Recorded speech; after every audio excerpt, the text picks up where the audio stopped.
But in most of the events described by Thucydides in the Peloponnesian War, he wasn't there. Making them very unreliable, right? No, on the contrary. It is in fact the most reliable account of the Peloponnesian War that historians have. Let's not say that it is reliable, though. No, it is. What I'm trying to say is that when you're talking about historicity, and you're talking about historicity now in the ancient world, you have to recognize that these people are not approaching it as modern historians. Luke is going around interviewing people. So let me ask this very, very straightforwardly then. Okay. Luke says that after the birth of Jesus, the family fled to Egypt. Matthew says that they went to the Jerusalem temple.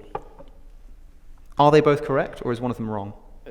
Who the heck cares? I mean, look. Well, I do, and so well, do you probably do, the people who are listening to a debate about whether the Bible is true. Let me say why what you care about is not only trivial, but indicates a kind of unwillingness to try to get what the text is trying to communicate. I'll tell you why I don't think it's trivial. Why because is I it think not that trivial? the reason why Luke may have invented the flight to Egypt, well, he tells us.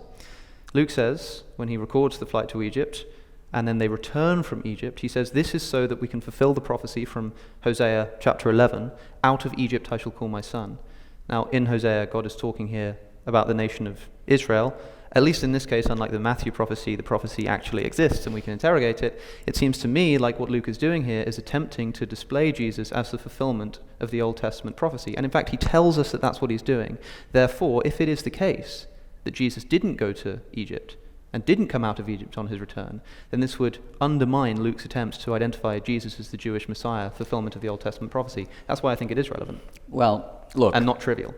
Right, but I think that the... Would you agree with that? I mean, do you think it's a completely trivial point? If it's so trivial, no, I think that the point, why is it included in the first place? The point, as you stated it before, is trivial. The point you're now raising is not trivial, but the point you're now raising is one in which you have 3 centuries of Jewish-Christian disputation about whether Jesus is the Messiah, okay? And by and large, the disputation breaks down in this way.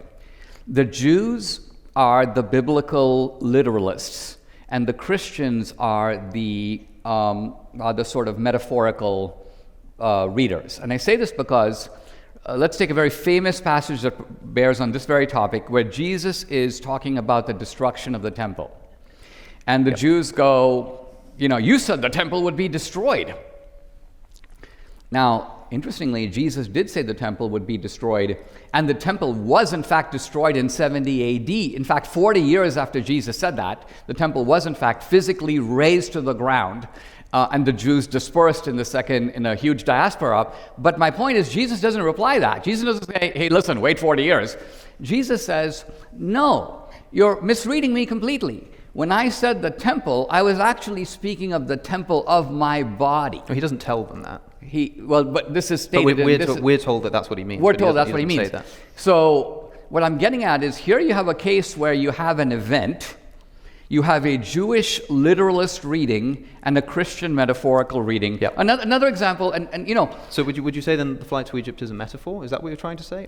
In other words, I'm trying to understand what it is that you're doing here to actually answer the question that I'm asking you, which is about, because here's my theory, here's an idea. Okay. Luke, the author of Luke, invents the flight to Egypt in order to identify Jesus as the Jewish Messiah, meaning that when we read Luke, we should note that where it appears that he's making historical claims, we should note his willingness to twist history in order to fulfill a theological you don't know if he's doing that. You're assuming that. This is your theory. No.